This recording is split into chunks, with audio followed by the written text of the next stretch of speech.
vidéo. Allez, Boker Tov à tout le monde. Cette semaine, on a deux parachiotes qui clôturent le Sefer Bamidbar. Parashat Matot, Parashat Massé. En réalité, ça clôture pas le Sefer Bamidbar, ça clôture la Torah en réalité. Si on va un peu plus loin, le Sefer Devarim, c'est Moshe Rabbeinu.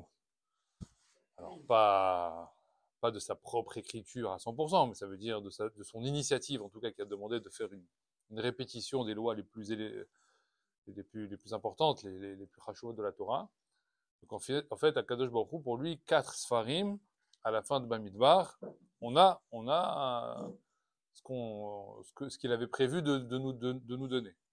Et il veut terminer, et Hachem termine, donc finalement, tout son message, depuis Bereshit bara Elokim, avec ces deux parachiotes, Parashat Matot Masai, qui sont très très souvent lus en même temps, pas tout le temps, mais en tout cas très souvent lus en même temps.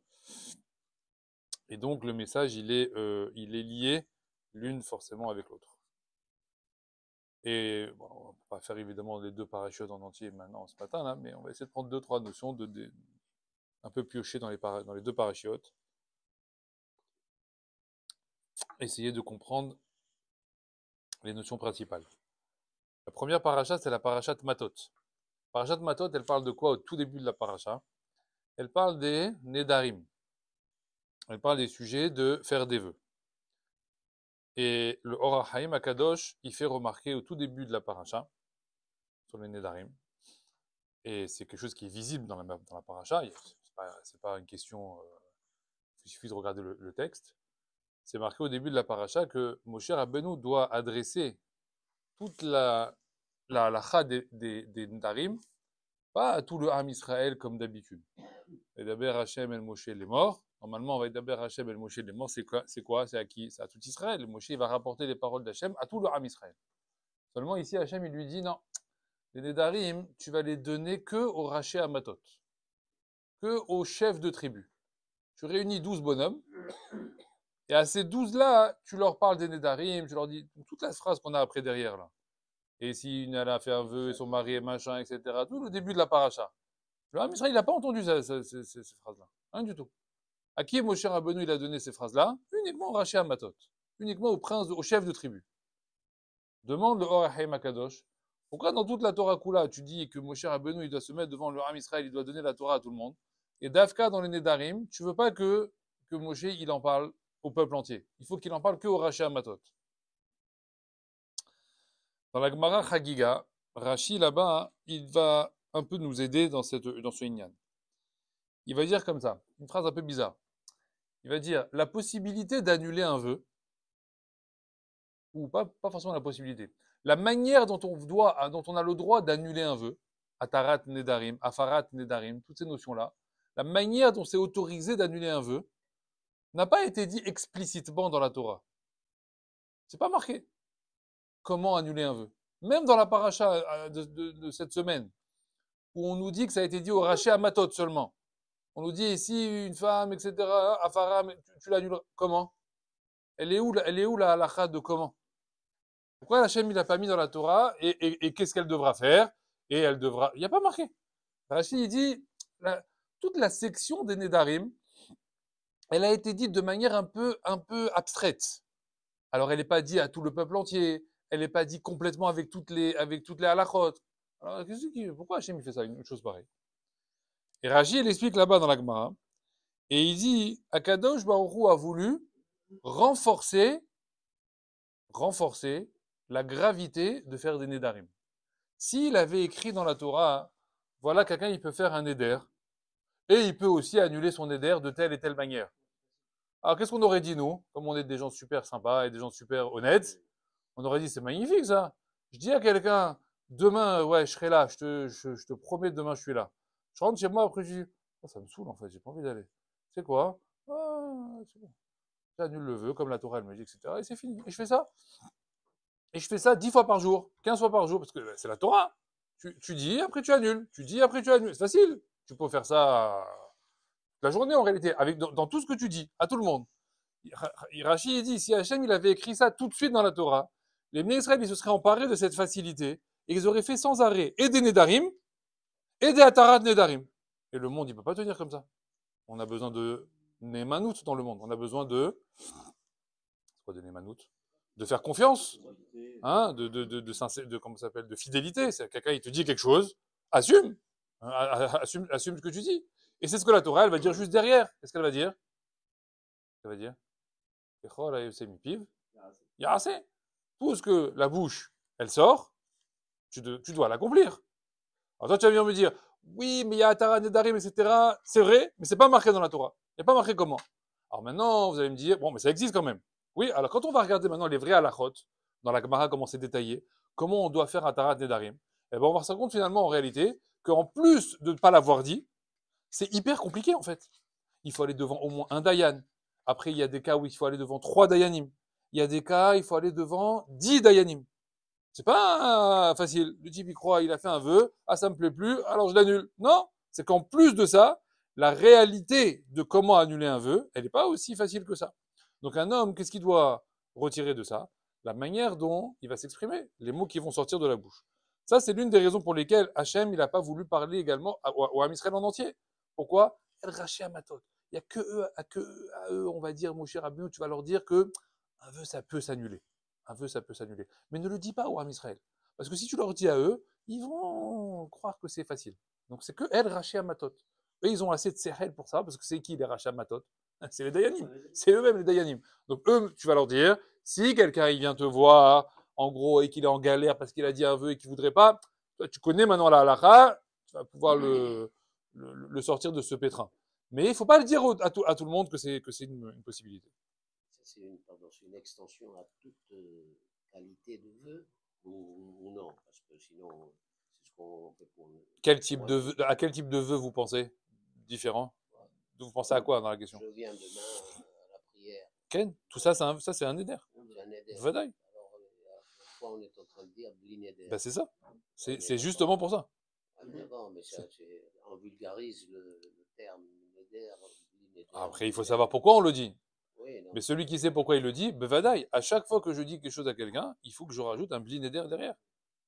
C'est pas mental. Ah non, si c'est pas exprimé, non. Si c'est pas exprimé, non. On galvaude le mot. Ah bah il faut savoir l'utiliser, oui, effectivement. Là, c'est un autre chiour, ça. Mais oui, blin éder, c'est important dans tous les domaines. Il y a jamais de certitude. Je peux jamais assurer à 100% quelque chose. Oui ou non? Qui peut assurer à 100% quelque chose? Même dans une petite chose, et même dans une grande chose. Donc, je suis obligé de toujours mettre la notion de blin éder. Mais on ne peut pas s'engager. C'est ça le problème. Sinon... J'entends bien, mais il va y avoir un terme milieu, il y a quelque chose quand même. On a des obligations, les obligations, il faut les faire. Voilà. Blin éder. Rien est complice de quelque chose, il faut dire. C'est pour ça que si maintenant quelqu'un il dit pas blin éder, on va lui dire quoi? Il y a assez. Il y a assez. Tu as dit ça, maintenant tu es obligé d'accomplir. Oui, obligé d'accomplir. Non, mais il y a des sauf, ça veut dire en cas de force majeure, comme on dit, de façon courante, parce que ça d'accord. C'est pour ça qu'il faut penser au blin éder. Oui, penser. Bah, non, ça veut dire il faut le dire. Ça veut dire il faut le dire. Bon, stable. Alors maintenant, Chachamim ils disent d'où ça vient ça, par exemple. Pourquoi ça a une base importante? Rabbi Haim Vital, l'élève du Harizal, il a expliqué comme ça. Quand un Kadosh Baruch Hu, il a créé Adam Arishon, donc il a créé d'abord le corps, et ensuite il a marqué là-bas, il a soufflé dans les narines, et il a insufflé la Neshama à Adam Arishon. Et le Rabbi Chaim Vital, il fait remarquer qu'au moment où c'est marqué dans la Torah que Hachem, il a insufflé la Neshama à Adam Arishon, le Targum Onkelos, il traduit ce Ruach-là, ce Ruach qu'Hachem qu'il a envoyé dans les narines, il l'appelle Onkelos Ruach Memalela. Il lui a donné un esprit parlant. Ce qui veut dire, il dit Rabbi Chaim Vital, que qu'est-ce qui caractérise la Neshama d'un homme aujourd'hui? C'est quoi la Neshama d'un être humain? C'est le Koach Hadibur. Comment tu exprimes la Neshama avec la force de la parole. Donc, ce qui veut dire que les deux sont intimement liés. Si tu utilises mal la parole, tu perds ta Neshama. Tu utilises bien ta parole, chiyut à la Neshama. Tu fais vivre ta Neshama. Donc, le dibour et la vie de la personne, c'est le même élément en réalité. La vie de la personne, c'est quoi en fait? C'est quoi son koach? C'est koach hadibour. C'est d'ailleurs pour ça qu'il dit Rabbi Chaim Vital, c'est ce qui différencie un homme d'un animal. D'accord? La grande différence qu'il y a entre l'homme et l'animal, la Gemara, elle va dire là-bas, il lui ressemble en tout point. Un homme ressemble à un animal en tout point. Il mange, il dort, etc. Et tout pareil. Les seules différences, il y a deux, trois différences. Il se tient debout, etc. Et l'une des différences, c'est quoi? Ouah, même allez là. C'est un esprit parlant. Il a créé un nom, l'âne de Bilam qui parlait. Le L'âne de Bilam. Ken, ça c'est un nez, c'est un animal. Ken, c'est un animal.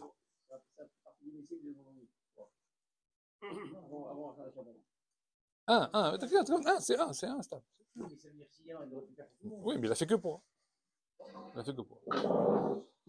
Et sur ça, il va dire Rabbi Chaim Vital, il va prendre la phrase de la Torah d'une autre manière. C'est marqué là-bas, Lo yachel devaro, kechol ayotse mipiv yaase. Je vous ai dit. D'accord, dans la Torah, c'est marqué, un homme ne doit pas profaner sa parole, et tout ce qu'il dit, il doit accomplir. Alors, Rabbi Chaim Vital, il dit, en fait, cette phrase-là, il faut la lire un peu différemment. Il faut la dire comme ça. Lo yachel devaro. Celui qui ne profane pas sa parole, c'est-à-dire qui n'utilise pas sa parole n'importe comment, qui ne galvaude pas ses mots, etc., qui fait attention à la manière dont il parle, kechol ayotse mipiv. Alors, le peu de mots qu'il va exprimer, Akadosh Baruch Hu Yarase. Akadosh Baruch Hu accomplira ce qu'il dit. Donc c'est un four, ça veut dire c'est le contraire. Maintenant, on te dit que si quelqu'un, tu fais attention à ta parole en permanence, en réalité, le peu de mots maintenant que tu vas dire, quand Hachem il voit que tu fais attention à tes mots, tu fais attention à comment tu parles, le peu de mots que tu dis maintenant, ils sont mekoudash, ça veut dire ils sont pesés, Hachem il dit tout ce qu'il dira à cet homme-là, alors j'accomplirai sa parole. Vadaï. Vadaï. Alors on nous dit ça par exemple, où est-ce que on a plein d'exemples, hein. Un qui était très très très connu pour ça, c'était Baba Salé. Baba Salé, son père, un jour il est revenu de l'école, il était petit, il était je sais pas quel âge, 7 ans, 8 ans, etc. Il est revenu de l'école et il y a un camarade qui l'a un peu embêté à l'école et Israël il est rentré à la maison, le petit, et il a dit une phrase sur ce garçon-là, une phrase un peu d'énervement, etc. Il m'a fait ci, il m'a fait ça, il est méchant avec moi. Son père, il est venu le voir, il lui a dit, écoute-moi bien. C'est la dernière fois que je t'entends dire du mal sur un fils d'Akadosh Baruch Hu. Et bah, ça, il a raconté, il lui a dit son père, si tu fais attention à ta bouche, dans toutes les situations, tu verras que plus tard, toutes les brachot que tu prononceras pour les béné Israël, Akadosh Baruch Hu, il accomplira ce que tu dis. Mais si tu fais pas attention à tes mots, tout ce que tu vas demander après à Hachem, personne n'écoutera. Comment il a fait ce koach-là à Dibourg? Les gens ils venaient le voir et demande ça, Pourquoi? Parce que tu fais tellement attention pendant des années au quotidien à ne pas utiliser tes mots n'importe comment, que dès que maintenant il y a un mot qui sort, c'est un mot kadosh. La bouche, tu l'as sanctifiée. Alors, à Kadosh Baruch Hu, il écoute. Donc, Chachamim, ils disent, ça, tu dois comprendre. Tu parles. Combien tu parles? Non, combien tu parles? Il faut savoir peser les mots. Donc ça, c'est par rapport à Koach Hadibour. Maintenant, il y a une question qui se pose, et vous l'avez un peu évoqué. Il y a une Mishnah dans Avot, Mishnah dans Masechet Avot, qui va un peu nous mettre une épine dans la chaussure. La Mishnah dans Avot, elle nous dit quoi? J'ai cherché dans le monde entier, et j'ai rien trouvé de mieux au monde que Shtika, que le silence. Il n'y a rien de mieux au monde que de se taire. Alors, le Chazal, il demande, il dit, bah, je comprends pas alors. La caractéristique première de l'homme, c'est quoi? C'est de parler. Tu viens de me dire, Roach Memalela, qu'Hachem, comment il a fait la caractéristique de Adam? C'est de lui donner Koach Hadibour. Et Tanaïm, dans Avot, ils nous disent, mais tu sais, c'est quoi la meilleure chose pour l'homme? C'est de se taire. Ah, j'ai rien compris alors. Je me tais ou je parle? C'est quoi? Alors là, on a deux forces. La force de se taire, et des fois c'est difficile, et la force que la parole, elle peut avoir. Demande Chazal, qui a le pas sur qui? Qui est plus élevé? Qui passe avant? Qui a préséance? Y parler ou se taire? Hein? Ça dépend ce qu'on a à dire. C'est pas essentiel la parole dans la Torah. C'est un sujet. On n'aurait pas créé. Et on parle, et soyons honnêtes, on parle que pour servir Hachem? Non. Oui, mais on n'est pas comme ça, on n'est pas là-bas. Un être humain, il n'est pas là-bas. C'est un sujet du bac. C'est un sujet du bac. La parole est d'argent et le silence est d'or. Ah. De dosage. Alors un jour, il y avait un roi. Il avait deux princes. dans son royaume.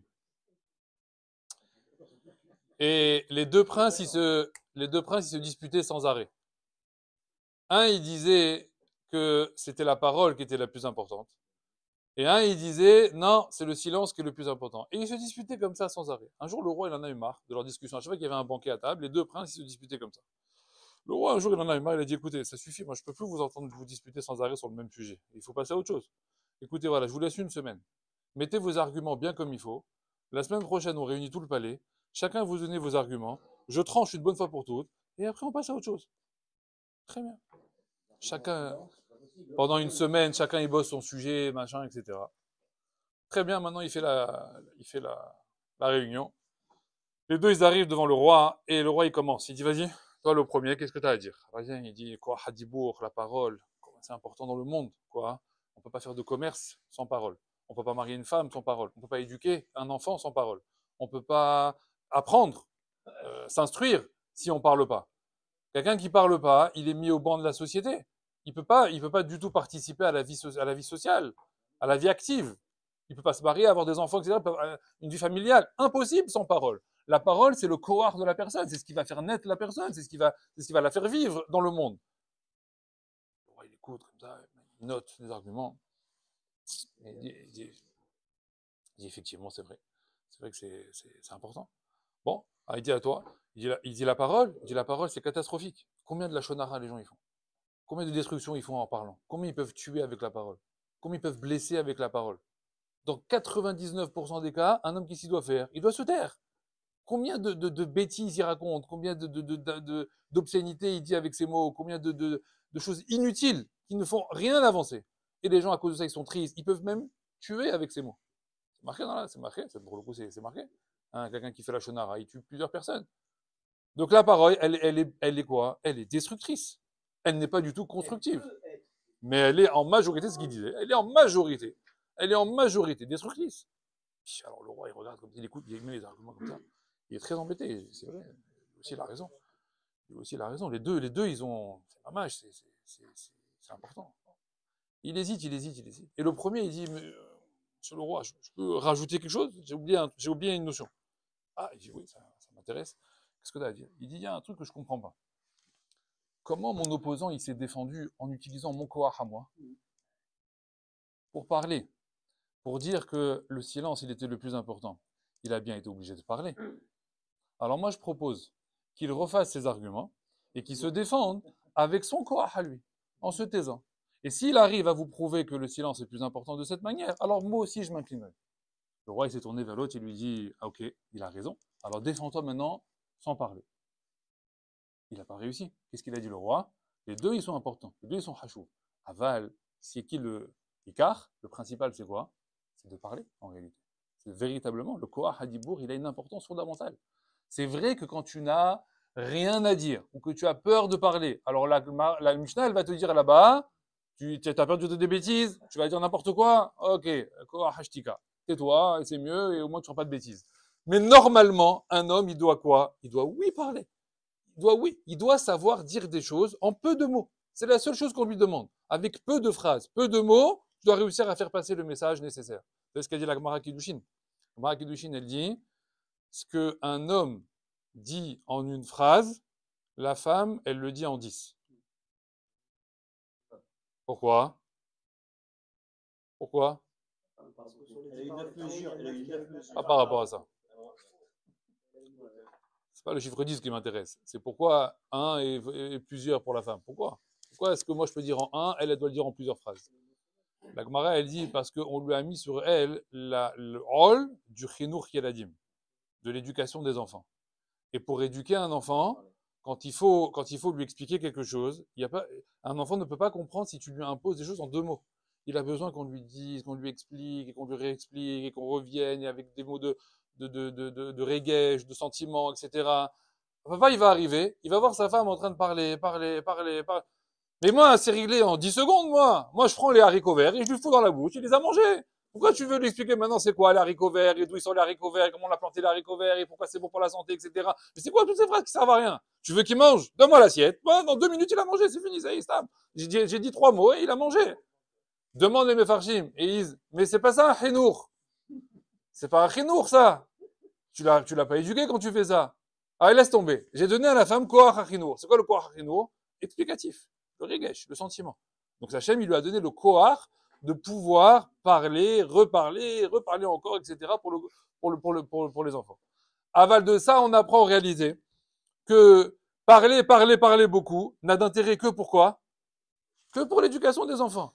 Dans le reste de la vie, c'est quoi qui doit primer? Le peu de mots. Le moins de mots possible. Le reste, tu n'as pas besoin de parler et discuter. C'est comme on dit un jour, je crois que c'était Rabbi aussi, je ne me rappelle plus, mais je suis pas sûr. On dit, il a rencontré Brouria, la femme de Rabbi Meir. Vous connaissez ça? Hein? Voilà, il a demandé son chemin. Il était arrivé à un carrefour, il ne savait plus trop, etc., où aller pour à telle ville. Il a rencontré Brouria, la femme de Rabbi Meir. Il l'a vu, il a dit, Giveret, Rabanit, etc., excusez-moi de vous déranger, est-ce que vous pouvez m'indiquer le chemin pour aller à telle ville? Elle l'a regardé, elle lui a dit, c'est par là. Elle lui a dit, mais si je peux te dire quelque chose, tu as trop parlé. C'est quoi cette manière de faire tous ces mots avec une dame? Pourquoi tu dis autant de mots avec une femme? Tu aurais dû me dire, chemin pour tel endroit. C'est quoi ça, bonjour madame, et comment vous allez, comment tu t'appelles, etc. Et excusez-moi, est-ce que je pourrais aller? C'est quoi tous ces mots là que tu as rajoutés dans ta phrase? Tu dois me dire, bonjour, chemin pour un tel. C'est où? Pourquoi c'est quoi tous ces mots? Plus tu vas rajouter des mots dans ta vie, plus tu vas diminuer ta neshama. Qu'est-ce qu'il disait le Gaon de Vilna? Chaque homme, il vient dans le monde avec un nombre de mots à dire. Et on ne peut pas gagner des mots. Vous savez ça? Hachem, il vient, il nous donne un petit pinkas, un petit papier avant de descendre. Voilà le nombre de mots que tu diras dans ta vie. Tu atteins ce nombre de mots-là, il y a deux solutions. Ou tu deviendras muet, il y a des maladies, etc., qui peuvent te rendre muet, ou l'or aleno, Hachem, il dit ça y est, Nigmar, c'est terminé. Donc moins tu parles, c'est en ça qu'il disait le Rabbi Chaim Vital, moins tu parles, et plus tu vis. Plus tu parles, et plus tu vis. Sauf que là-bas, c'est marqué, ne sont pas décomptés dans les mots, tous les mots qui sont des mots de Torah. Ça, tu peux y aller. Tout ce qui est mots de Torah, Hachem dit ça, c'est bonus. Ça, tu peux dire tout ce que tu veux. Tout ce qui est d'ivrei chol, il y a un compteur. Ça descend. Je ne sais pas si on peut appeler ça un srout. Tu me diras ça, comment tu as trouvé un srout chez les muets, mais bon. D'accord? Donc, Koach Hadibour. Donc finalement, c'est effectivement l'utilisation principale de cet organe, c'est évidemment pour la tfila, pour les mitzvot, pour faire du hesed, pour réconforter, et pas pour casser et détruire la shonara. Alors, on a compris déjà de cette première approche que combien on doit faire attention, même quand on prend des engagements. Les nedarim, d'accord? Tu dis quelque chose, il faut que tu le fasses maintenant. Si tu n'as pas dit bli c'est important. Bien assez, tu dois accomplir tes engagements. Tu ne peux pas être quelqu'un comme ça, peut-être, oui, je fais, et tu fais jamais rien. Non, les gens ils ont besoin d'avoir une confiance en toi. Ton épouse, tes enfants, tes amis, etc. Tout le monde a besoin d'avoir une certitude quand tu dis quelque chose à quelqu'un. Donc c'est en ça que la section des Nedarim, elle vient clôturer la Torah. Hachem, il vient nous dire en réalité de tout ce que j'ai fait dans la Torah, tout ça, ça dépendait de quoi en réalité? De la parole. Tout ce que j'ai fait, tout ce que j'ai mis dans ma Torah dépend du Koach Hadibour. Donc on doit apprendre comme enseignement final, entre guillemets, le point final d'Hachem dans la Torah, un des points finaux, c'est ce inyan de parole. La deuxième chose qu'il y a dans la paracha à retenir, c'est, depuis la semaine passée déjà, après l'histoire des filles de Shittim, Pintras, etc., Akadosh Baruch Hu, il a demandé à Moshe Rabbeinu de faire quoi? Hein? De la milchama contre Midian, de se venger contre Midian. Seulement, là-bas, on va voir comme ça. C'est marqué dans le texte que Akadosh Baruch Hu va parler à Moshe. Il va lui dire à Moshe, Nekom Nikmat, tu vas venger, tu vengeras. Tu vengeras l'odeur des béné Israël en allant faire la guerre contre Midian. Demande le Orachaim Akadosh, qui a fait la guerre contre Midian? Qui est parti en guerre? Hein? Pas que Pintras, c'est les béné Israël. D'accord? C'est tous les béné Israël qui sont partis en guerre contre Midian. Pourquoi Hachem, il n'a pas dit, il demande au Rachem Akadosh, Nikmu, Nikmatrem, au pluriel. Qu'ils aillent se venger, eux, ils se vengeront de ce que leur a fait Midian. Non, Hachem, à qui il parle? à Moshe Rabbeinu personnel. Nikmot, nikmat. Toi, tu vas te venger de Midian. Mais Midian, il n'a rien fait de spécifique à Moshe. Midian, il a essayé de faire foutre tous les bénis Israël. Pourquoi on dit que cette vengeance est la vengeance de Moshe? Ben, Chachamim, ils disent, ben, c'est dans la suite du verset, on le comprend. Dans la suite du verset, c'est quoi? C'est marqué quoi après? Achar teasef el amecha. Et juste après la guerre contre Midian, Moshe Rabbeinu, qu'est-ce qu'il y a? Eh ben, tu vas retourner dans ton monde. De là, on apprend, dit le Rahim Akadosh, que Moshe, il vient de comprendre que juste après la guerre contre Midian, Moshe Rabbeinu, il partira de ce monde. Et si maintenant Moshe, il refuse la guerre contre Midian, après tout, ça dépend de lui, puisque Hachem, il lui parle à lui. Imaginons que Moshe, il dit, ben non, alors on va pas faire la guerre contre Midian. Hein? Il peut? Ouais, je demande. Quoi? Laquelle? De mourir? De mourir? Apparemment, Hachem, il lui dit, tu ne peux pas mourir sans la guerre contre Midian. S'il n'y a pas de guerre contre Midian, ben, il n'y a rien. Combien? Ben, ça dépend. 10 ans, 20 ans, 50 ans, 200 ans, 300 ans, j'en sais rien. Apparemment, Hachem, il a fait dépendre la fin de Moshe, le départ de Moshe, de ce monde, mais il faut d'abord qu'il ait mené la guerre contre Midian. C'est bizarre cette chose-là. Quel rapport? Hein? Alors le Midrash, il dit comme ça. Il y a un Midrash, il dit que quand Moshe, il a entendu ça, il a dit à Kadosh Baruch Hu, mais pourquoi tu veux qu'on fasse la guerre contre Midian? Hachem, il lui a répondu, Nikmat, Nikmat et Béni Israël. Je veux me venger de l'honneur des Béni Israël. Il y a eu un affront qui a été fait ici. D'accord? Ils se sont moqués des Béni Israël, ils ont voulu faire foutre mes enfants, il y a eu un bisayon ici, il faut restaurer le bisayon de mes enfants. Alors Moshe Rabbeinu, il entend, il dit, ah, c'est par rapport à l'honneur des Béni Israël. Je ne peux pas passer outre ça. Pourquoi? Parce que moi, toute ma vie, je me suis battu aussi pour l'honneur des Béni Israël. Si tu me dis que la guerre contre Midian, c'est parce que tu aimes tellement tes enfants que tu veux restaurer leur honneur, je ne peux pas refuser cette guerre. Alors c'est marqué dans le Midrash que Moshe, il a dit à Hachem, regarde, ok, on va aller faire la guerre contre Midian. Mais tu comprends bien que moi, plus là, je te sers plus à rien. Je te sers quand même plus quand je suis présent. Qu'est-ce qu'il lui a dit comme phrase, Moshe à Hachem? Il lui a dit comme ça. Écoute-moi. Il lui a dit, Lo amut ve'echye, va à sa père, ma'aseya. Vous connaissez ça? C'est quoi? C'est un Teilim. D'accord? Lo amut ki echye. C'est quoi ça? Non, je vais pas mourir. Ve'echye. Tu vas me laisser vivre. Pourquoi je te laisserai vivre? Va à sa père, ma'aseya. Qui mieux que moi pour raconter toutes les merveilles que tu as fait depuis la création du monde? Moi, je vais faire des louanges toute la journée sur toi. Si tu m'enlèves de ce monde, tu perds quelqu'un qui est capable de faire des shvarim, etc., sur Akadosh Baruch Hu sans arrêt. C'est chaval. Laisse-moi en vie. Rien que je fais des louanges sur toi toute la journée. Qu'est-ce qu'il lui a répondu à Hachem? Yakar be'ene Hachem, amafta la hasidav. Non. Il est cher, il est tov aux yeux d'Hachem, la mort de ses chassidim. C'est ça qu'on dit dans les Télim. Vous avez déjà marqué, hein? Lo amoud qui est hayé va saper maaseya. La kah be'ene Hachem, amafta la hasidav. C'est la suite du Télim. À qui ça s'adresse, il dit le Télim, le Midrash, ça? À Moshe Rabbeinu. À Kadosh Baruch Hu lui a répondu, Yakah be'ene Hachem, amafta la hasidav.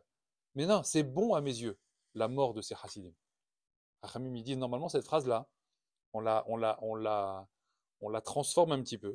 Et le Chachamim, il cite le mot Yakar, Yakar be'ene Hachem, et il change le sens en disant, non, Yakar, c'est la shon kaved.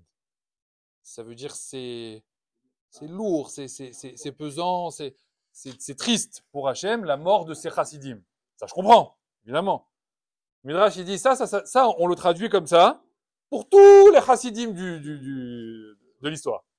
Ça, on transforme la phrase comme ça. Mais c'est marqué Yakar. Donc il y a quand même ce mot Yakar qui est là. Alors le mot Yakar, à qui il s'adresse? Dans son sens littéral, à Moshe Rabbeinu. Le seul que Hachem, il a dit, non, mais c'est bien que tu meurs. Toi c'est bien. Yakar ben Hachem. C'est qui? C'est Moshe Rabbeinu. Il faut qu'on comprenne ça. Chachamim, ils expliquent comme ça. Ils disent en réalité, la mort de Moshe Rabbeinu, elle était dans les mains de qui? dans les mains de Moshe. C'est toi qui décides. Hachem, il lui a dit, un homme comme toi, je ne peux pas l'enlever de ce monde contre son gré. Tu veux partir, tu pars. Tu veux pas, tu restes. Mais il faut que tu saches une chose, que si tu restes, l'honneur des béné Israël ne sera jamais restauré. Mais tu peux rester si tu veux. Pourquoi? Parce qu'il faut faire la guerre contre Midian. Si tu fais la guerre contre Midian, alors ça veut dire que tu acceptes l'idée de mourir. Et donc de venger l'honneur des béné Israël. Qu'est-ce que tu choisis, Moshe? Hachem, il l'a coincé. Vous avez compris comment ça marche? Hachem, il l'a coincé. Il sait qu'il ne peut pas faire partir Moshe Rabbeinu de ce monde contre son gré. Impossible. Moshe, c'est Kodesh Kodashim. Donc il est obligé de le mettre dans une situation où de lui-même, il va demander à quoi? À quitter ce monde. Donc il lui dit, voilà, la guerre contre Midian, tu l'as fait. Tu l'as fait, ça veut dire que tu acceptes de mourir. Tu l'as fait pas, reste, Nbaya. Moi, ça me dérange pas. Tu peux rester 1000 ans encore si tu veux. Mais tu as vu l'honneur des bénis Israël quand même. C'est Chaval. Alors Hachamim, il dit au final, Moshe Rabbeinu, il a accepté. D'accord? Il a dit à Hachem, très bien. Je me lève tout de suite. Je fais la guerre contre Midian, Unigmar, et j'accepte la ptira. J'accepte de mourir. Omer à Midrash. Le Midrash, il dit tout de suite derrière. Et là, il nous prend un revers complet, le Midrash. Il nous dit, et Akadosh Baruch Hu a été tellement triste de cette réponse de Moshe. Kaniré que quoi? Dit le Midrash. Akadosh Baruch Hu aurait préféré que Moshe Rabbeinu lui dise, eh ben, je vais pas faire la guerre contre Midian. Et je reste dans ce monde. Pourquoi? Parce qu'Akadosh Baruch Hu, il peut se séparer d'un Moshe Rabbeinu dans ce monde. Le Midrash. Il y a quelqu'un qui a atteint le niveau de Moshe dans ce monde, de proximité, de défense des bénis Israël, de louange, etc. Il n'y a pas. Hachem, il sait très bien qu'en faisant partir Moshe, est-ce qu'il va retrouver quelqu'un de ce niveau-là un jour? Jamais. Donc Hachem, il lui fait tout ceci pour là. C'est l'histoire, elle doit aller là. Mais quand Moshe Rabbeinu, il accepte l'histoire, il lui dit, ok, bon, je vais faire la guerre contre Midian, je dois pas dire c'est comme ça l'histoire. Hachem, il dit, quelle tristesse. Quelle tristesse que tu as accepté. Tu sais quoi, si tu m'avais dit, je ne fais pas la guerre contre Midian, et je reste dans ce monde, j'aurais dit quoi? C'est bien, je suis content. Alors Chachami me demande, ils disent, qu'est-ce qu'il veut? Il dit, qu'est-ce qu'il veut, Hachem? Pas forcément, on serait resté peut-être en route dans le désert, 1000 ans comme ça. Mais au moins, on aurait eu Moshe Rabbeinu. Je ne sais pas. Mais c'était ça l'idée, de garder Moshe. Chachami me demande, et ils disent, mais c'est pourquoi, à quoi il pense Hachem? Pourquoi il veut ça? Pourquoi il voudrait que Moshe Rabbeinu y reste? Alors, Chachami nous explique, ils disent comme ça. Il dit, un jour, il y avait un roi, et c'était un roi très très dur, très takif. Il avait un fils unique. Et à chaque fois que ce fils-là, il faisait des bêtises, et le roi, des fois, il s'énervait, et des fois, il s'énervait très fort. Il prenait des bâtons, il frappait son enfant. Et des fois, ça peut aller très très loin. Et à chaque fois que ça allait un peu trop loin, et que le roi risquait même peut-être des fois de quoi? De tuer son fils sous le coup de la colère. L'histoire nous dit que à ce moment-là, la reine, la mère du garçon, elle s'interposait entre les deux, elle mettait ses bras sur son enfant, et quand le roi il voyait la reine, il voyait sa femme, ça le sauvait, et il retournait s'asseoir, et il laissait le fils en vie. Ça a duré comme ça des années. Seulement un jour, les années ont passé, et la reine, elle est nifteret. La reine, elle est partie de ce monde. Il s'est retrouvé le roi seul avec son fils. Alors le roi, pendant le deuil de sa femme, il a commencé à pleurer de la mort de son épouse. Ça a duré 1 semaine, et 2 semaines, et 1 mois, et 2 mois. Au bout d'un moment, les conseillers du roi sont venus le voir, ils lui ont dit, mais combien de temps vous allez pleurer la mort de votre femme? Ça y est, vous êtes le roi. Si vous voulez, on vous trouve n'importe quoi dans la rue, une princesse, n'importe qui, on vous amène. Vous aurez une autre reine. Quoi, comme ça, des mois entiers, vous allez pleurer comme ça la mort de la reine? Le roi, il leur a dit, non, la mort de la reine, j'ai fait mon deuil. Ça y est, j'ai fait mon deuil, j'ai pleuré, etc., ce que j'avais à pleurer. C'est plus pour elle que je pleure, mais c'est pour mon fils. Lama, qui va le protéger de mes coups maintenant? Quand je vais m'énerver et que je vais me lever contre lui avec un bâton quand il va faire des bêtises et que je vais vouloir le frapper, qui va venir le protéger? Plus personne. Rahamim, ils disent, Akadosh Baruch Hu, il a dit de Moshe Rabbeinu. Bien sûr que Moshe Rabbeinu, il doit quitter ce monde. Mais qui va protéger mes enfants maintenant? Qui va s'interposer quand je vais vouloir les frapper? Qui va s'interposer quand ils vont faire des bêtises? Qui va les protéger quand je vais vouloir les détruire? Il n'y a plus Moshe Rabbeinu. Moshe Rabbeinu, Chachamim, ils disent, il aurait pu empêcher la destruction du Beth Amikdash. Il l'aurait empêché. Comment? Même mort, il était capable de l'empêcher. Vous savez que le Midrash, qu'est-ce qu'il dit? Vous connaissez ce Midrash, hein? C'est marqué que quand on est parti de Bavel, on est arrivé à Tzion, on est parti de Tzion, on était emmené en exil à Bavel. On arrive sur les rives de Bavel. C'est le Télim qu'on lit le jour de Tcha B'Av. Al Narod Bavel, Gam Yashanum, Gam Bachinu, etc. C'est le fameux Télim de Tcha B'Av. Mais en fait, il est toute l'année. On lit spécialement Tcha B'Av. Et là-bas, c'est marqué quoi? Le Midrash, il dit, quand ils sont arrivés à Bavel, qui s'est révélé au Béné Israël, qui est arrivé enchaîné, qui est arrivé comme des esclaves? Qui s'est révélé à eux? Moshe Rabbeinu. Comme ça dit le Midrash. Ils ont dit à Moshe, Moshe, tu peux pas prier pour nous? Tu peux pas prier pour qu'il n'y ait pas cette xéra? Moshe Rabbeinu leur a dit, si vous aviez pleuré à Tzion, en partant de Tzion là-bas, j'aurais pu vous sauver. Mais c'est trop tard. Maintenant, vous pleurez, vous êtes déjà à Bavel. Je peux plus rien faire pour vous. J'aurais pu même, il dit le Midrash, empêcher la destruction du Beth Amikdash. Je peux tout faire. Moshe Rabbeinu, Koach Adibour, il peut faire ce qu'il veut. Il a fait tellement attention à ses mots, tellement attention à sa parole. C'est marqué sa parole, mais Grono, chez Moshe Rabbeinu. Hachem, il parlait de la gorge de Moshe Rabbeinu. Lama, parce que sa bouche, elle était Mekoudash depuis l'enfance. C'est ça le Inyan de Agalat qu'on a fait avec sa bouche, avec le feu, etc. Kodesh, Kodashim, du début à la fin. On nous dit pourquoi il n'y a pas de Kever de Moshe Rabbeinu. Pourquoi il n'y a pas de Kever? Pourquoi il n'y a pas le Kever? On aurait fait la Iloula de Moshe cet Adar. Pourquoi il n'y a pas de Kever? Le Chazal, ils disent que n'importe quelle fila tu aurais fait sur le Kever de Moshe, Moshe, il aime tellement les béné Israël, tu lui aurais demandé n'importe quoi, il aurait intercédé pour toi, il aurait obtenu. Même si c'est même pas dans le derer d'Hachem. C'est-à-dire quelqu'un, par exemple, il ne doit pas avoir d'enfant. Il ne doit pas avoir. Il vient, il prie Moshe. Oh, tu vois la peine que j'ai? Tu pleures là-bas. Moshe Rabbeinu, regarde la tristesse. Moshe ne peut pas supporter la tristesse d'un juif. Il serait allé voir Hachem, il aurait dit, tu lui donnes un enfant. Mais Moshe, je t'en prie, c'est dans le derrière qu'il n'y a pas. Tu lui donnes un enfant. Hachem, il l'aurait donné. Toutes les tfilotes, Moshe Rabbeinu, ça passe. Ça, c'est quoi Hadibour, quoi de Moshe Rabbeinu. Donc, Chachamim, ils disent, Moshe Rabbeinu, au final, qu'est-ce qu'il a fait? Il a dit au Béni Israël, tout de suite, on va faire la guerre contre Midian. Nikmot, Nikmat et Béni Israël, c'est la vengeance de Moshe Rabbeinu, au final. Quel est le dernier renseignement de Moshe Rabbeinu qu'il a donné au Béni Israël en faisant ça? Il leur a dit comme ça. Et il nous le dit à nous aujourd'hui, en réalité. C'est le dernier enseignement de Moshe dans sa anaga, dans son comportement. Il a dit au Béni Israël, c'est pas parce que dans une histoire ou dans une mitzvah, tu vas perdre quelque chose, que tu ne dois plus faire la mitzvah. Hachem, il t'a demandé de faire une mitzvah, toi tu vas trouver des arguments. Non, mais là je vais perdre. Là, ça va m'occasionner tel problème. Là, je vais perdre de l'argent, là, je vais perdre du temps, là, etc. Moshe Rabbeinu leur a montré au Béni Israël. Je vais faire la guerre contre Midian. C'est mitzvah? Ken, c'est mitzvah. Je vais perdre la vie. Il y a pire que ça. Il y a pire que quand tu fais une mitzvah et tu sais que tu vas perdre la vie à cause de cette mitzvah. Comment il a fait Moshe cette mitzvah? Bezrizout. Avec empressement. Le Midrash, il dit que les bénis Israël, quand ils ont appris que Moshe Rabbeinu, il allait mourir après la guerre contre Midian, ils ont déposé les armes. Ils ont dit, on va pas faire la guerre. Nous, on va pas. Le Midrash, qu'est-ce qu'il dit? Moshe Rabbeinu les a forcés. Vous devez aller faire la guerre contre Midian. Mais pourquoi? Qu'est-ce que tu veux, Moshe Rabbeinu? Il faut que vous appreniez quelque chose. La mitzvah, elle doit pas être vue avec des conditions. On ne doit pas dire, je fais la mitzvah, mais d'abord je vérifie si elle ne va pas trop m'occasionner de problèmes, si elle ne va pas trop m'occasionner d'obstacles. Mais si jamais je sens que la mitzvah m'occasionner des obstacles, alors je me retire et je ne fais pas la mitzvah. C'est pas mitzvah ça. C'est quoi mitzvah? C'est mitzvah. Tzivouille, c'est un ordre. Tu fais de la manière au moment où on te l'a demandé. Ah, il va se passer telle et telle conséquence. Voilà, saute. C'est pas ton problème. Mais la mitzvah, elle doit être faite. Mon cher Rabbeinu nous a montré que pour l'honneur des béné Israël, il n'y a plus de discussion. Il n'y a pas de discours. Nikmat et béné Israël, Hachem il l'a appelé. C'est la vengeance d'Hachem pour les béné Israël. Quand il y a l'honneur d'un juif qui est en jeu, il n'y a plus de questions à se poser.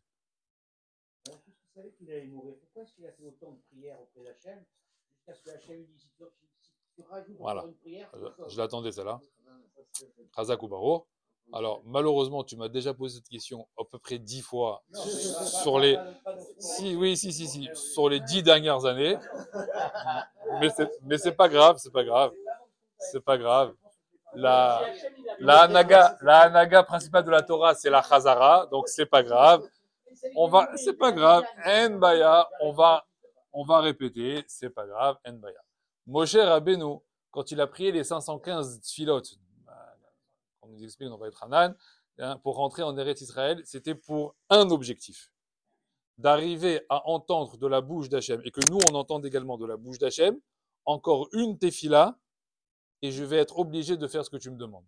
Pour nous montrer qu'en réalité, Moshe Rabbeinu, il avait un koach hadibour poussé à l'extrême. Je peux faire ce que je veux, je peux même changer le plan divin. D'accord? Moshe Rabbeinu, il a arrêté, uniquement pourquoi? Pour kavod sur le plan d'Hachem. Mais je voulais montrer au Ham Israël que si je continue une tefila, en réalité, Chachamim ils disent, oui, j'aurais réussi. De là, on apprend, tu sais ce qu'on nous dit là-bas? Tu sais ce qu'on nous dit là-bas? On nous dit que Moshe Rabbeinu, est-ce qu'il a été exaucé dans ses 515 filotes? Réponse, oui. On nous dit oui.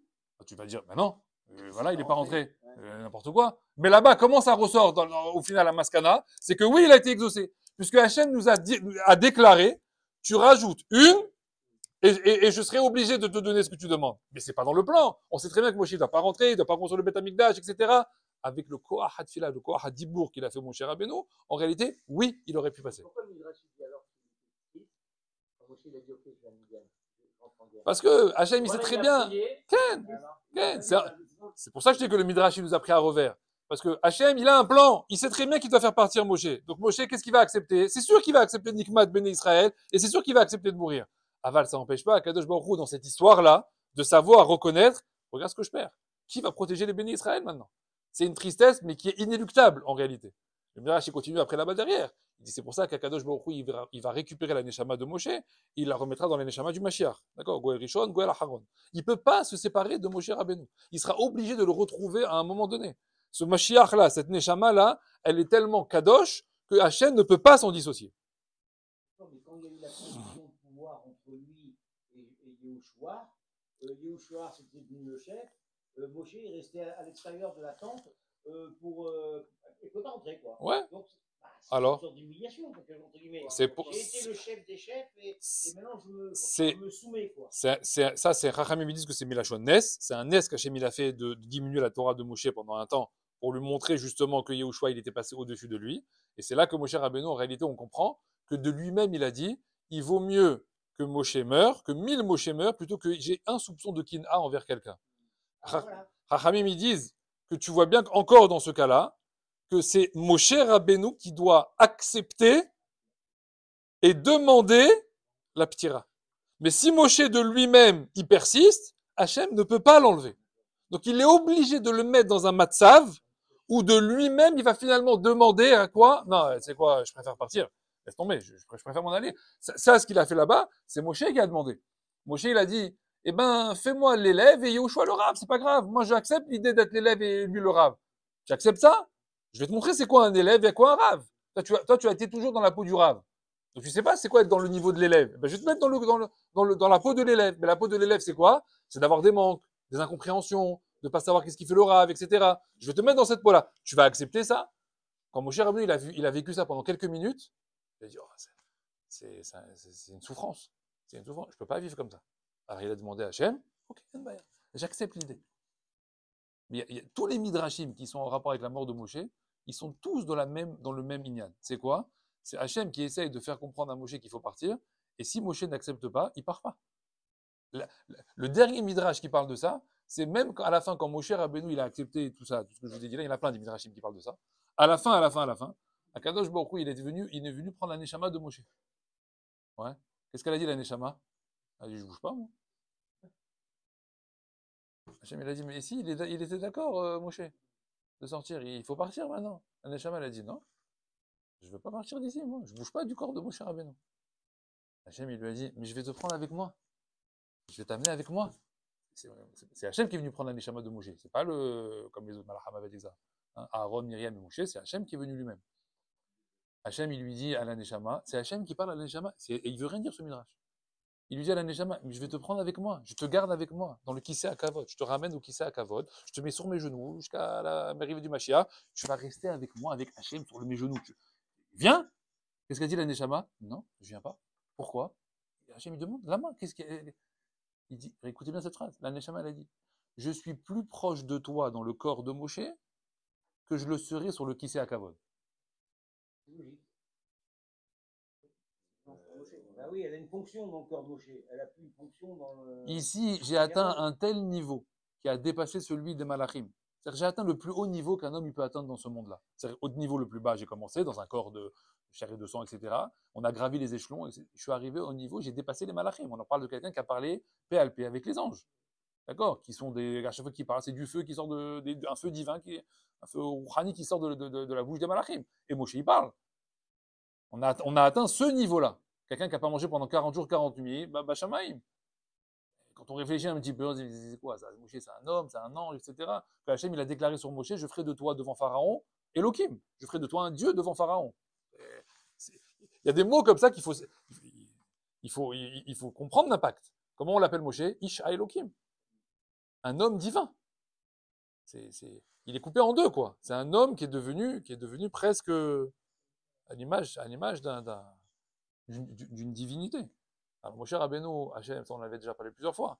L'une des raisons aussi pour lesquelles il n'y a pas le kéver de Moshe, c'est parce que nous, on en aurait fait un Dieu.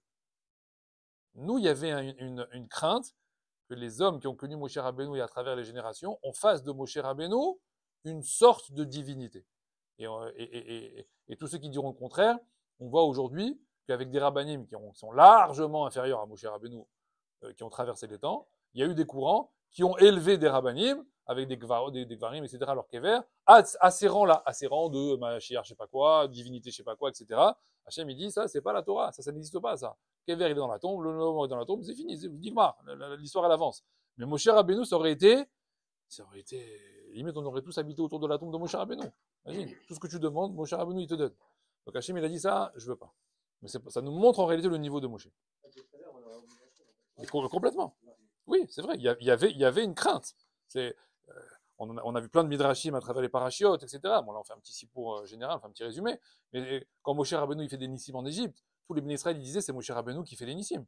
Après, ils ont dit c'est le bâton de Moshe qui fait les nissim. Après, il a ouvert la mer sans le bâton. Il a dit Arem et Matera, jette le bâton et lève tes mains. Waouh, ils ont dit quoi? C'est Moshe Rabbeinu qui a ouvert la mer. Moshe Rabbeinu, il est fort. Comment on a fait la guerre contre Amalek? Les mains de Moshe, elles levaient, on gagnait la guerre. Les mains de Moshe, elles baissaient, on perdait la guerre. Mais quoi, c'est les mains de Moshe qui font gagner et qui font perdre la guerre? Moshe, c'est Kodesh Kodashim. Donc il y avait comme ça un qui s'est créé dans le désert avec une gadloute de Moshe Rabbeinu qui a dépassé largement ce que Hachem il attendait en réalité des bénis Israël. Mais Hachem il a réglé le problème. Il est arrivé à la fin, il a caché le kever de Moshe. Il a dit voilà, il n'y a plus de kever, on ne peut plus rien faire avec. Le résultat aussi de ça. De quoi? Quand on a perdu Moshe, entre guillemets, quand on a cru qu'on avait perdu Moshe. Si Moshe n'est plus là, il n'y a plus rien. Exactement. Allez, dernière chose que je voulais voir avec vous, c'est Parashat Mas'eh, concernant les voyages. Alors, il y a beaucoup de raisons qui sont données concernant les Massaot. Pourquoi il a fallu marcher dans le désert, plusieurs endroits, etc. Pourquoi il a fallu aller là, et là, telle ville, et tel village. Alors, vous savez que dans la Parasha, il y a 42 Massaot, il y a 42 étapes dans le désert. Mais il faut savoir qu'en réalité, il n'y a pas eu 42 étapes dans le désert. Il y en a eu beaucoup plus en réalité. Mais la Torah elle a décidé de citer ces 42-là spécifiquement parce qu'on a fait des choses particulières dans ces 42 endroits-là. Mais en réalité, il y en a eu d'autres. Le Midrash Tanchuma, il explique là-bas. Et le Zohar également, il en parle. Et il dit que, c'est le Rachem Akadosh qui le ramène, l'une des raisons pour lesquelles on a voyagé dans le désert à différents endroits, c'est parce qu'il y avait des étincelles de Toum'a, des étincelles des étincelles de Gdusha des bénis Israël qui étaient éparpillés dans le désert, qui étaient emprisonnés dans le désert. On nous dit que le désert, c'est un endroit de Akravim Vene Hashim, un endroit de scorpions et de serpents. En fait, c'est la Sitra Achara, c'est le Hamavet, Samaël qui garde là-bas des étincelles de Gdusha. Il fallait passer dans le désert à tel endroit, à tel endroit, à tel endroit, et au fur et à mesure qu'on a passé à différents endroits, on a fait des mitzvot, on a fait des choses bien, et au fur et à mesure, on récupérait ces petites étincelles au fur et à mesure. Et maintenant, alors vous allez nous dire, alors pourquoi ça continue l'histoire? Parce qu'aujourd'hui, on regarde l'histoire et on a continué les voyages. Oui, en Amérique, en Afrique, en Asie, en Europe. Voilà, on est encore depuis 3000 ans, 500 ans, ça s'est jamais arrêté en réalité les voyages. Alors pourquoi on continue à voyager à travers le monde si eux, ça y est, ils ont déjà tout récupéré? Alors Chachamim il explique, il dit oui, mais dans le désert, il y a eu aussi des événements négatifs. Il y a des endroits où ils se sont plantés. Il y a eu le Hegel, il y a eu le Meraglim, il y a eu Korach, il y a eu Myriam, etc. Ça veut dire qu'il y a eu des épisodes qui se sont malheureusement pas passés comme prévu. Et à ces endroits-là qui ne sont pas passés comme prévu, eh ben, les étincelles de Gdusha qu'on aurait dû récupérer à ces endroits-là, on ne les a pas récupérées. Donc ils ont été dispatchés encore ailleurs. Donc la seule raison pour laquelle aujourd'hui on voyage dans les différents pays, pourquoi on est ici, en France, c'est uniquement pour ça. C'est-à-dire qu'il n'y a aucune raison de ne pas être en Eretz Israël pour un juif, si ce n'est pour récupérer des étincelles de Gdusha. D'accord? Donc de faire de la Torah, du Limoud, à l'endroit où on est pour les récupérer. Ça, c'est l'une des raisons pour lesquelles on voyage. Maintenant, moi, je vais vous citer un Rashi. Le premier Rashi de Parashat Mas'eh. Rashi, il donne deux raisons pour lesquelles on a cité les noms des villes. Parce qu'on aurait pu dire dans la Torah, voilà les 42 Massaot. Ou alors, il y a eu 42 Massaot. C'est tout. Voilà. Même Beth Massaot, Nassou Ben Israël. Ils ont voyagé 42 étapes. Pourquoi il y a besoin de citer les étapes dans la paracha de Massé? De là, ils ont été là. Et de là, ils ont été là. Et de là, ils ont été là. Et de... À quoi ça sert? Je prends le Chumash depuis Shemot. Elles sont dispatchées, ok, pas dans la même paracha, mais je vais toutes les retrouver. Les unes après les autres. Elles sont dans l'ordre en plus, pour le coup. D'accord? Donc pourquoi tu prends la tête ici maintenant et tu me les répètes? Quel intérêt de me répéter ici les Massaot?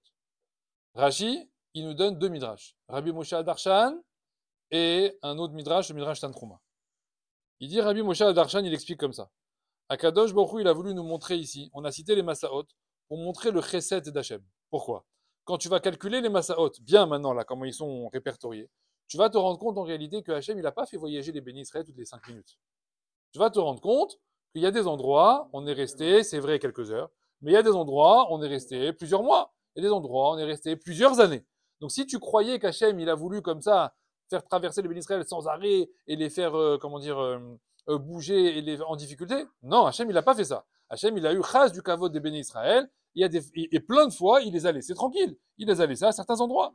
Et tu vas compter en réalité sur 38 ans, sur les 38 dernières années, parce qu'il y a eu d'abord les 2 premières années jusqu'à chez l'Archera, jusqu'à Meraglim, et ensuite il y a eu 38 ans. Et dans les 38 ans, en fait, combien il y a d'étapes?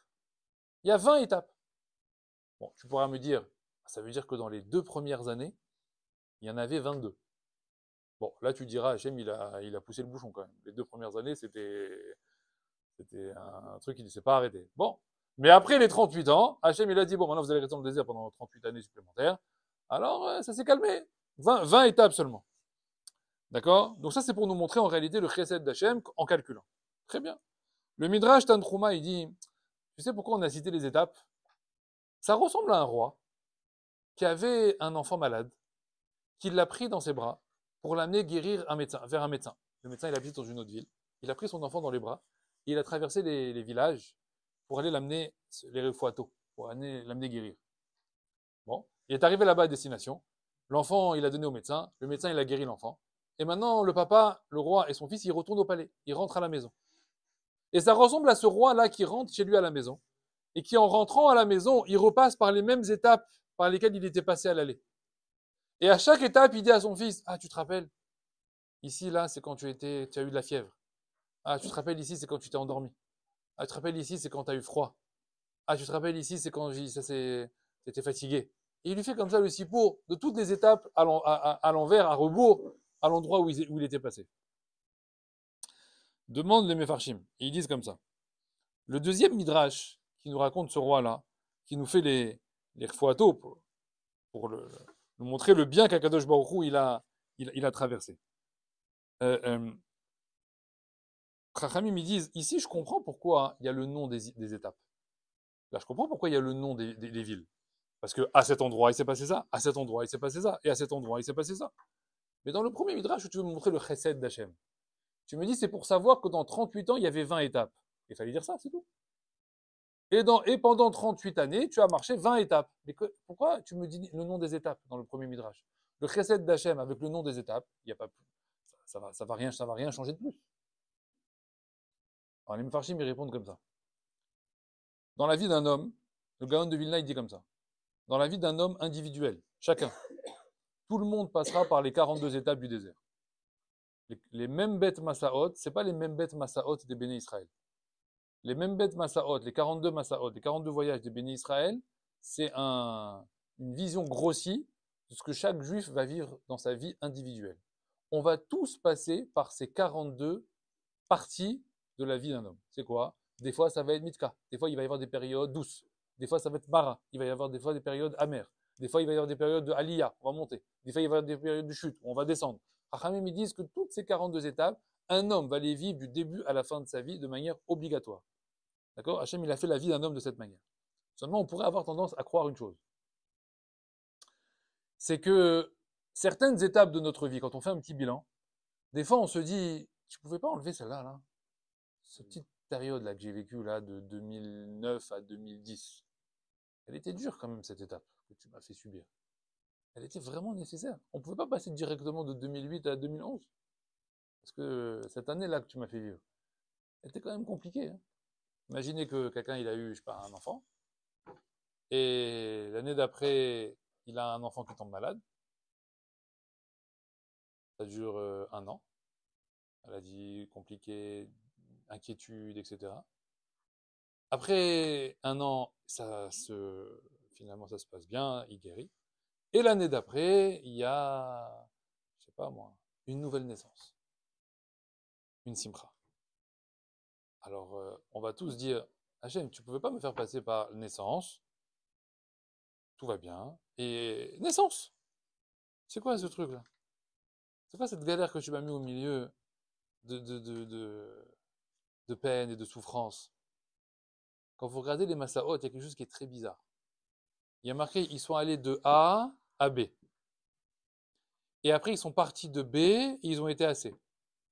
Et ils sont partis de C et ils ont été à D. Demande de mes farchim. Mais à partir du moment où tu me dis qu'ils ont été de A à B, là où ils sont à B. Pourquoi tu me répètes et ils sont partis de B pour aller à C? Il fallait me dire de A, ils sont partis à B, puis à C, puis vers D, puis. Pourquoi tu me répètes l'étape d'avant? Tu me l'as dit déjà. La Torah, en fait, elle répète chaque étape, finalement, 2 fois. Le nom de la ville, à chaque fois, il vient 2 fois. De là à là, et de là, ils sont partis là-bas. Pourquoi ça? Hamid me dit, tu sais pourquoi ça? Pour que jamais tu aies l'impression qu'il y ait une étape superflue dans ta vie. Et que tu peux sauter les étapes en croyant que tu pouvais passer de là à là-bas. Hamid m'explique. Chaque étape que tu vis, elle provient de l'étape antérieure. Le boost qui t'a amené à cette étape-là, c'est l'étape qu'il y avait juste avant. Dans l'histoire que je vous ai racontée. Pourquoi il y a eu la simcha de la naissance, juste derrière? Parce qu'il fallait passer juste avant par la période difficile de la maladie, etc., de l'enfant d'avant. Tu enlèves cette étape, il n'y a pas la simcha derrière. Je ne peux pas passer les étapes. Je ne peux pas sauter les étapes. Toutes les étapes de la vie d'un homme, c'est un collier de perles. Les étapes, elles sont indissociables. Et comment dire, on peut enlever aucune étape de la vie de quelqu'un. Même si des fois on aimerait se croire et se dire, bon, c'était pas si, hein, on aurait pu éviter quand même de me mettre cette galère, etc. C'était pas si important que ça. C'est quoi, j'aurais pu m'en passer, hein, la vérité. Moi, j'aurais fait 100. Si ce n'est qu'à moi, j'aurais fait 100 celle-là. Hachem, il dit, bon, et après, tu as eu ça. Ça, oui. Ah ouais, ça, ouais. Mais je t'explique. Ça, ouais, tu pouvais pas l'avoir sans ça. Il fallait passer par cette étape-là, parce que là, il y a eu une remise en question. Là, tu as changé ça. Là, tu t'es arrangé dans comme ça. Là, tu as géré mieux ce caractère-là. Et ça, ce que tu viens de te créer là, maintenant, là, dans cette étape-là, c'est ça qui t'a amené l'étape suivante. La manière dont tu te transformes dans chaque étape, c'est le boost pour l'étape suivante. Donc, tu pourras jamais dire, non, mais ce qui fait Hachem, là, cette étape-là, elle n'a aucun intérêt. Non. Hachem, il a répété chaque étape. Et quelle émouna tu dois avoir dans ce chesed d'Akadosh Baruch Hu, il n'y a aucune étape superflue, que le tachlit d'Hachem, c'est quoi? C'est les refouato. C'est pour te guérir. Il y a un but dans tout ça. Donc finalement, les deux midrashim de Rashi, ils ne s'opposent pas. Ils se complètent en réalité. Un, il veut te faire comprendre, le premier, qu'il n'y a aucune étape que tu peux enlever. Le deuxième, il veut te dire en réalité que tout ça, c'est les maillons d'une même chaîne qui va t'amener à quoi? À un seul tachlit, qui est quoi? Les refouato chez le ben Shili. La guérison de mon fils. Tu es comme, on a dit c'est quoi? Comme un papa qui prend son fils dans les bras et qui l'amène pour aller refouato. Alors des fois, eh ben, il y a des étapes difficiles. Ouais, des fois il y a des étapes difficiles. Des fois c'est compliqué. Des fois on se dit, ça, on voit pas le bout et on ne sait pas comment ça va finir. Alors comment on les passe ces étapes-là? Comment on les vit? Comment on arrive à les surmonter? Ahamim me disent, écoute bien le midrash qui t'a donné le deuxième. Rabbi Moshe, Rav Tanchuma. Qu'est-ce qu'il a dit là-bas? Il a dit, c'est comme un roi qui a son fils, il le prend dans ses bras et il l'amène pour aller guérir vers un médecin. Hein? On a dit ça. Demande Chazal sur ce midrash. Pourquoi tu me dis un papa, un roi, qui prend son fils dans les bras? Ouais, tu aurais pu me dire, il le prend, Stam. Un roi qui va avec son fils parce qu'il est malade et qui l'emmène guérir le médecin. C'est quoi ça, qui prend son fils dans les bras? Hamim explique dans ce midrash. À chaque fois qu'il y a une étape difficile dans la vie de quelqu'un, ce qui peut te laisser te faire surmonter ce moment-là difficile, c'est de toujours avoir conscience que tu n'es nulle part ailleurs que dans les bras d'Akadosh Baruch Hu. Tout ce qu'il fait, il le fait avec Ahava. Tout ce qu'il fait, il le fait les Tovatra. Il le fait pour ton bien. Les Refuatra, il le fait pour te guérir. Et la preuve ultime, c'est quoi? C'est qu'il te garde dans ses bras. Il ne t'amènera jamais dans un matzav difficile si c'est pas pour t'amener après dans un matzav, on va dire, plus joyeux, meilleur, avec de la simra, etc. Seulement, des fois, il faut passer par ces étapes-là, parce qu'il y a des tikkunim à faire. Des tikkunim de caractère, des tikkunim de neshamot. Mais jamais Hachem, il te demande de les faire sans lui. Genre, c'est ton travail, débrouille-toi, avance, et vas-y tout seul. Jamais Hachem, il fait ça. Akadosh Baruch Hu, il le fait avec toi. Dans cette étape-là, jamais personne n'est tout seul. Jamais personne ne peut se dire, voilà, je suis abandonné, je suis tout seul, et maintenant, personne va surmonter ça avec moi. Hachem dit, moi, je suis là. Il y a mieux que moi pour être avec toi? Non, il n'y a pas mieux que ça. Hachem dit qu'en réalité, tout ça, c'est le même minyan. Un homme, il doit faire attention aux mots qui sortent de sa bouche. Souvent, on se plaint. On a dit les mots au départ. Souvent, on se plaint trop facilement de ce qui nous arrive. Il y a des choses qui nous tombent sur la tête et on commence à dire hey, pourquoi ci, pourquoi comme ça, etc. J'ai dit attention, je t'ai fait la paracha des Nédarim. Je t'ai dit quoi dans la paracha des Nédarim? Je t'ai dit quoi? Arrête de parler pour rien. Je t'ai dit de faire attention aux mots qui sortent de ta bouche. Donc quand il t'arrive quelque chose de difficile, la meilleure chose à faire, c'est quoi? C'est de se taire. Qu'est-ce que tu veux faire? Tu vas parler maintenant, et je mérite pas, et c'est pas normal. Quoi, tu mérites pas? Hachem, il fait des erreurs? Hachem, il fait pas d'erreurs. Donc, ce que je t'ai dit là-bas, dans Parashat Matot, ça doit te servir pour les Massaot. Au moment où tu vas traverser des voyages difficiles, c'est pour ça que j'ai commencé d'abord avec les Nedarim, pour te faire comprendre que, Ch'tika, tais-toi, ne parle pas, ne commence pas comme ça à récriminer et à invectiver Hachem et à te plaindre des Massaot que je te fais vivre. Ok? Et après, tu dois avoir conscience en réalité que tout ce que je fais, nikmat béné Israël. Je le fais pour l'honneur des béné Israël. Je crois que moi, je vais faire quelque chose dans ce monde-là qui n'est pas Behava, qui n'est pas pour l'amour des béné Israël. Tout ce que je demande de faire, c'est uniquement pour l'amour des béné Israël. Nikmat et béné Israël, c'est ce qu'il a dit à Moshe Rabbeinu dans la guerre contre Midian. Je n'agis et je ne demande de faire des tzivouïm, des ordres, que si c'est pour l'honneur des béné Israël.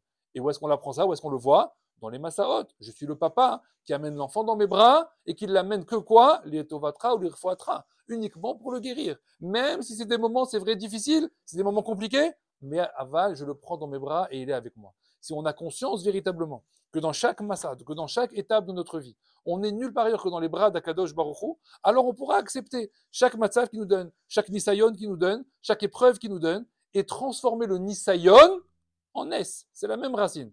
Transformer l'épreuve en miracle. Transformer la difficulté en réussite. Et il n'y a rien de mieux que de surmonter quelque chose de difficile, une difficulté même personnelle ou tibourite, etc., peu importe, mais il n'y a rien de ce qu'on peut gagner dans ce monde-là que de surmonter cette épreuve en se taisant, en ayant conscience qu'Hachem nous aide, et la simra qui est derrière, ce sera la plus grande simra qu'on ait jamais connue. Et d'ailleurs, souvent, quand quelqu'un il vit quelque chose de difficile et qu'après il a une simra, pourtant il y a d'autres gens qui ont la même simra que lui il vit la simra différemment. Parce qu'il sait par où il est passé. Et toujours la phrase qu'il va dire, c'est tu sais pas par où je suis passé.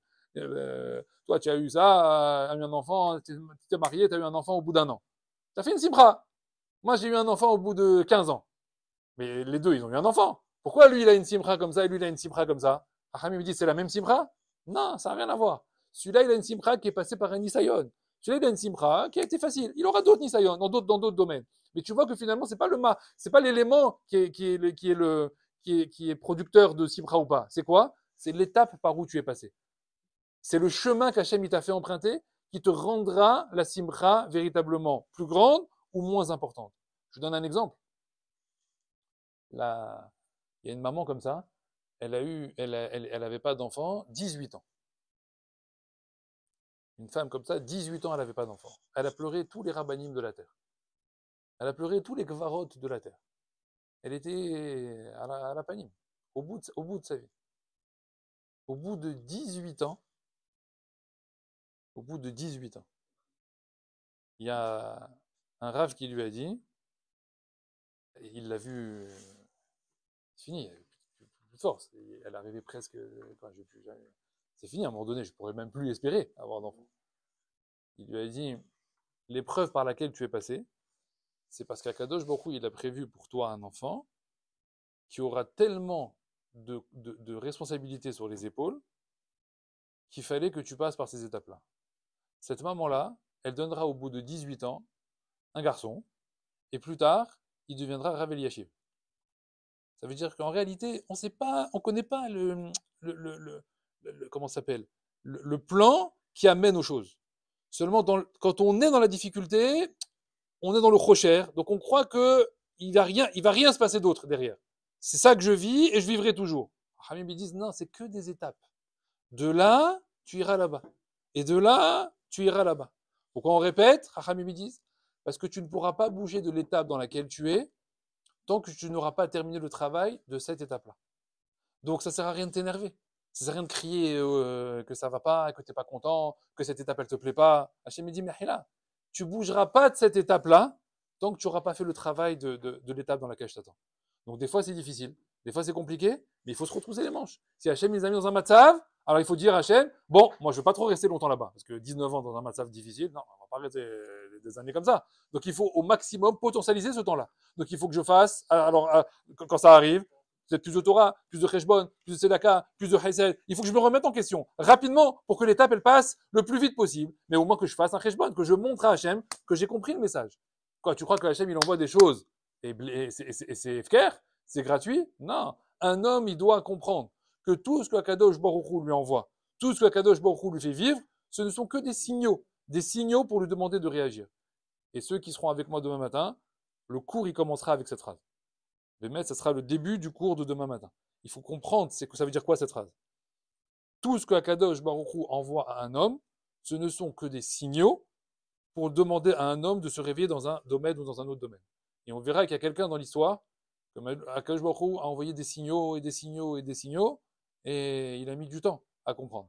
Et si lui il a mis du temps à comprendre, alors nous il ne faudrait pas qu'on fasse les mêmes erreurs. Il faut savoir réagir immédiatement quand il y a quelque chose qui arrive. Bezrat Hashem, que tous les Nisayon se transforment en Nissim pour tout le monde. Bezrat Hashem, Shabbat Shalom.